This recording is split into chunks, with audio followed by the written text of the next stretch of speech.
Disclaimer. The information provided to you in this video course is for educational work only. It teaches you how to work with Linux and some security tools from the information technology. The author is not responsible for the way you use this information. The information provided to you has an educational objective, to impart knowledge to everybody who is interested in Linux. Persons who want to use the shown knowledge to harm other people are unwanted, and it is forbidden to them to watch this video course. At first, I want to give you a short overview about this course. We start with the basics of Linux, and then we will learn how to use files and directories. After we are able to handle the Linux basic commands, it is time to go deeper into the system and network areas of Linux. Then you will learn how to use the shell and shell scripts. After that, we will take a look at the toolkits of Backtrack 5 and also on the configuration files of the Linux system.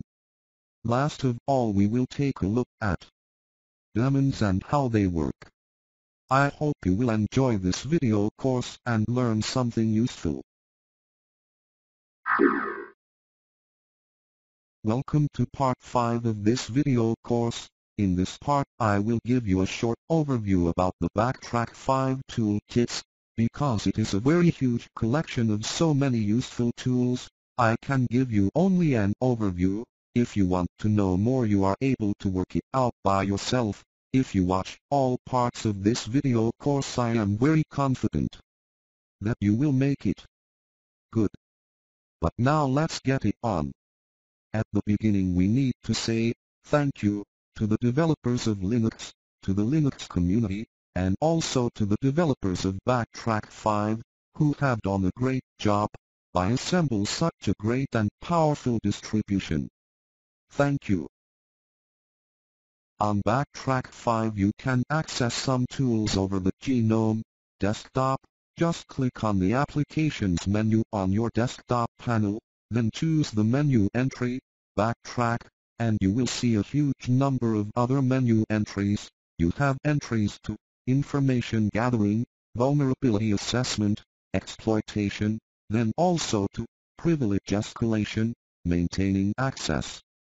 Entries to reverse engineering, RFID tools, menu entries to stress testing tools, forensics, reporting tools, to services. And last but not least, to miscellaneous. Good. This was now a short overview how you can access to the Backtrack 5 toolkits over the Applications menu, but I prefer to work with the shell, and that is the reason why I will show you nearly every tool in this part of the video course by using the bash shell. So let's go. Open up a terminal window and type in cd // to enter to the root directory. Now you type ls, and you see the directory pentest. To enter this directory, you type cd /pentest. Good.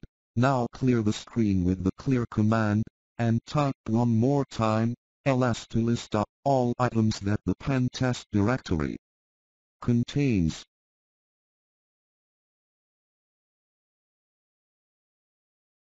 The first example I will show you now is how to crack a TrueCrypt file with the password cracker. To show you this example, we will have to do some preparations. We need to install TrueCrypt on our machine, but where are the installation files? To know where the installation files are, we type in our terminal window, locate, TrueCrypt, and hit enter. Now you see where the setup file of TrueCrypt 7.1a is located. It is in the directory /usr/src. Now you type in the cd command. To enter this folder, type cd /usr/src and hit enter. Now type ls to list all items in the current directory, and you will see the executable file TrueCrypt-7.1-setup-x86. Good. We will now execute this file. so type into your shell the command to execute this file. Type // and then the TrueCrypt setup file name. After this, hit enter and the installation process of TrueCrypt will begin. You get a window on your GNOME desktop, and there is also an Install TrueCrypt button. Now hit that button one time with your left mouse button, click on it. Next you will see the license terms for TrueCrypt. You accept them by clicking on the button I accept and agree to be bound by the license terms. After you have done this, you click on the next window that appears the OK button. And then TrueCrypt is installed. You type in the small setup window the Enter key, and the installation process is completely done. To control that everything is alright, you type in the command, which TrueCrypt, and you will get the output, that the TrueCrypt application is located under /usr/bin. You also have the possibility to start the command directly from your shell now. Just type TrueCrypt and hit enter. Do you see what has happened now? Yes. The TrueCrypt application is now open in the window. Good. You learned now how to install the application TrueCrypt from the Bash shell. Now let's close all windows. The TrueCrypt application is able to encrypt files in encrypted container. It is also possible to encrypt a whole system drive, and there are many other options and actions you can do. TrueCrypt encrypt your file with a collection of encryption algorithms, like ES, Serpent, Twofish, or some combinations of all these algorithms. Now we will create a TrueCrypt container file. Open a terminal window, and type in TrueCrypt, -t, -c. To start the creation process of the TrueCrypt container, select 1, for a normal container. In the next step we tell TrueCrypt, in which directory the container file should be created, so type /root/ and then the file name, container.tc. After you hit enter, TrueCrypt asks you how many space the container file should have. We type now 10 megabytes. And hit enter. In the next step, TrueCrypt wants to know with which encryption algorithm you will encrypt this container file. We choose in this case 1 for AES. The next question we answer with 2 for SHA-512, and the next question for the file system, we answer with 4, because we want to use ext3 as file system. As password we will use a simple sequence of numbers. We will use the password 1, 2, 3, 4, 5, 6. Then TrueCrypt asks again if we are really sure and want to use such a simple password. We answer yes, and hit enter. In the next question TrueCrypt wants that we retype the password, so we type once again 1, 2, 3, 4, 5, 6, and hit enter to confirm our simple password. In the next question we let TrueCrypt choose the default, and hit simply enter. Now we need to type about 320 random characters. While I type them now into the system, I can tell you that you can hit the enter key to see how many characters are left. I type and type and type and type on my keyboard. That is really funny. After I am ready I hit a last time the enter key and TrueCrypt tells me that my encrypted file has been created successfully. Good. Now I type clear to clear the screen, then CD to jump into my home folder, where I created the container file, and then I type ls to list up all items. Do you see the output? Great. The encrypted file has been created and is OK.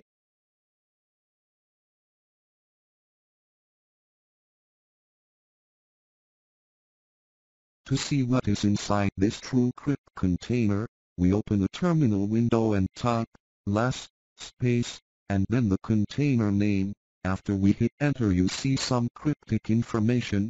This is the encrypted part of this TrueCrypt volume. You could mount this file with the TrueCrypt mount command.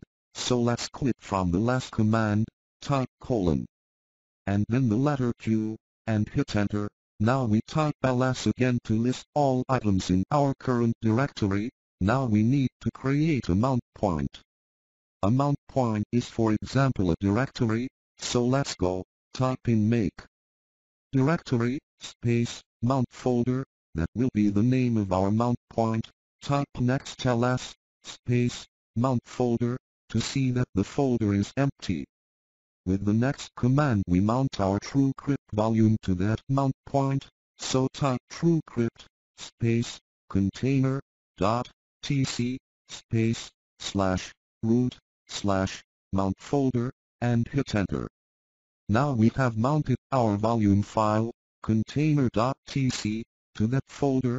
Let's type cd mount folder, to enter this folder, then we create a file with touch file txt. After that we type ls, to see the content of our current directory. Do you see the output? Good. Now type cd, to get back to our home directory, and now type once again ls, space, mount folder, to see what is inside our TrueCrypt volume. Do you see the output? Good. Next, we will unmount our encrypted volume. To do that we type now, TrueCrypt, space, -d, and then, space, and the name of our encrypted file, that means container.tc. Good. If nothing went wrong, then you will see now, that there is no file in the mount point, the directory mount folder. Just type ls, space, mount folder. Do you see the output? Yes. There are no files inside this folder, although we have created one file. This file that we have created with the touch command is now in our encrypted TrueCrypt container. Okay, I hope you understand what we have done until now. If not, then watch this part of the video course again until you understand it. In the following few minutes we will crack now our TrueCrypt volume password. Do you remember our simple password? Yes. It was 1, 2, 3, 4, 5, 6. We open the terminal window, and now we type the command to crack our TrueCrypt volume password. Type at the prompt, /pentest, /passwords, /truecrack, /truecrack, space the option -c, space, 1 2 3 4 5 6, space, -m, space, 6, space -t. Followed by, space, /root, /container.tc. After we hit enter, the cracking process starts. Do you see the output on the screen? What are we doing now, you may ask yourself. I tell you, what we are doing, we try every combination that contains the numbers 1 to 6, with the command TrueCrack. We are doing that by brute force. This means that it will take a long time, because the machine is a virtual machine, and the memory of it is very slow. On a real machine where you could use the GPU of your graphic card this will take less time than now. I cut the video here because it is simply boring to watch it. And voila, there we have it. On this virtual machine it took about 1 hour to crack this password by brute force, and it did not work. On a real computer with a fast GPU, it will take maybe about 30 minutes, and on a mainframe you are able to crack this volume password under 2 minutes. The brute force method did not work. Now we will try to crack the password by a dictionary attack. But this also failed. And the reason why this happens is that we use SHA-512 instead of RIPEMD160 as key derivation function.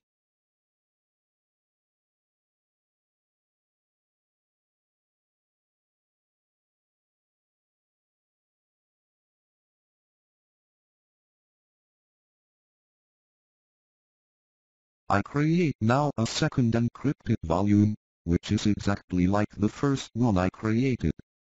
There is only one single difference.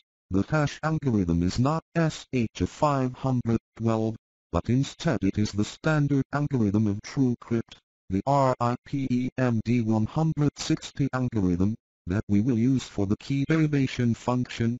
I will use the same password for the second file. I will use 123456 as password, and after that I also have to type in about 320 random characters on my keyboard. This will take a while. After the container2.tc is ready created, we watch it with the list command in the shell, so type ls. Do you see the volume file? Good. And now we start a dictionary attack on that file. Remember, the only difference is the hash algorithm. For the key derivation function, let's see what will happen. I promise, you will be surprised.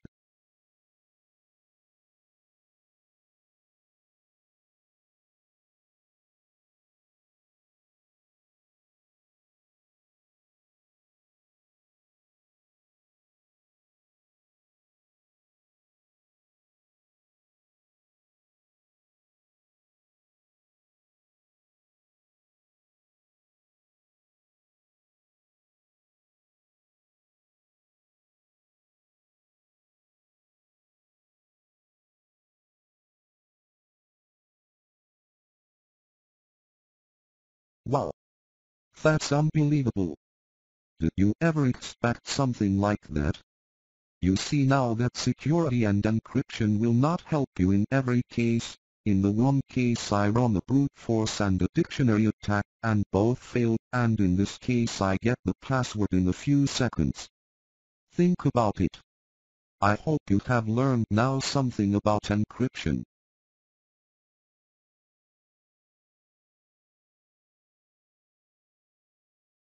Good.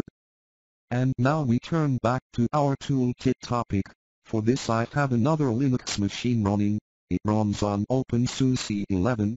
For testing some network-based tools, this might be sufficient.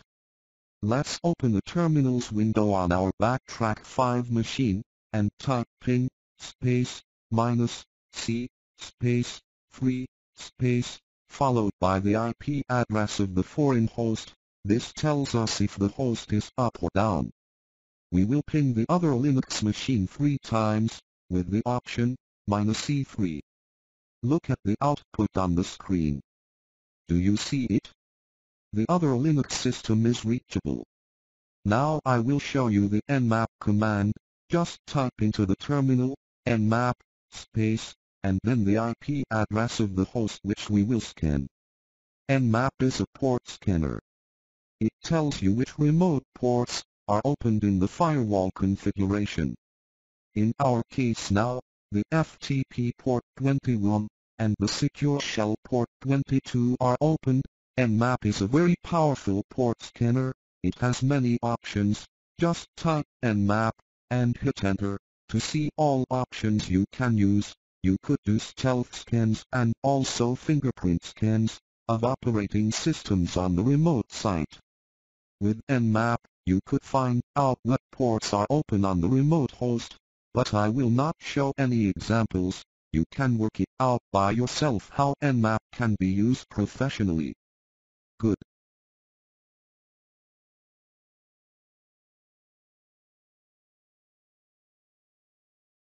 Open the terminal window, type cd/pentest. To enter to the pentest directory, type ls. Do you see the content of the directory pentest? Every subdirectory tells by its name what is inside. The backdoors directory contains tools that can use backdoors. The Bluetooth directory contains tools for Bluetooth actions. To use the Bluetooth tools, your host needs to have a Bluetooth interface.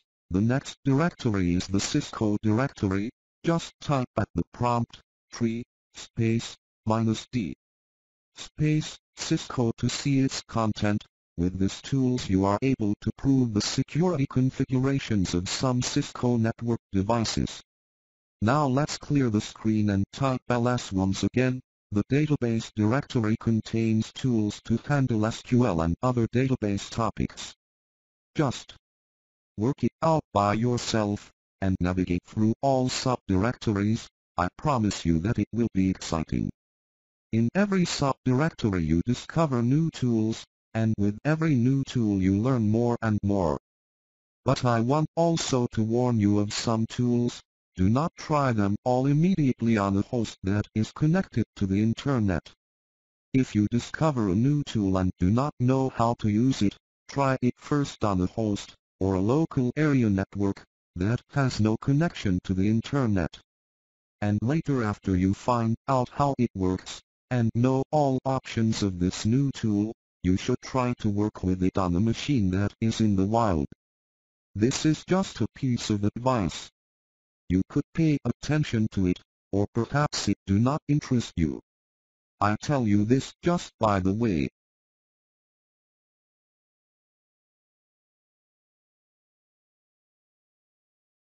In the next example, I show you how you can run commands on a remote host. Open a terminal window, and now type SSH space root at the IP address of the remote host, followed by space uname -a, then hit enter. After you type the password of the remote user, you will have the permission to run the command on the remote host.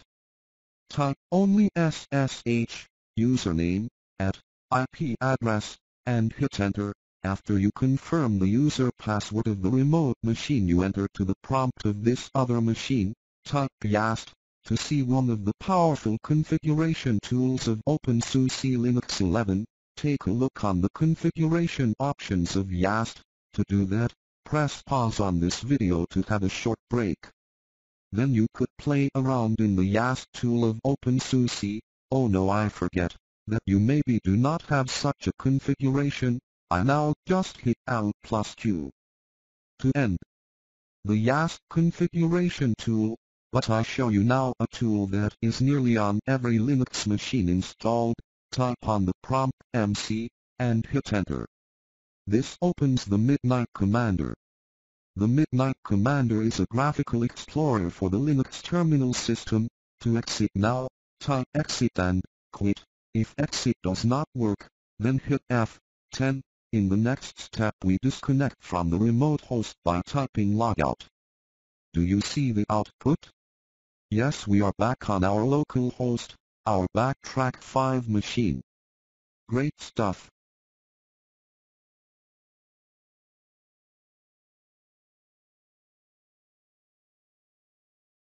I did not expect that the time lapsed that fast. Now you have seen only 1% of that what you are able to do with Backtrack 5.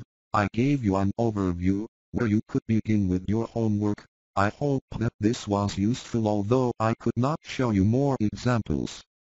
We spent now about 20 minutes. I want to say thank you for watching this part of the video and hope that you will take a look at the following 2 parts of this video course. Let the beat control you.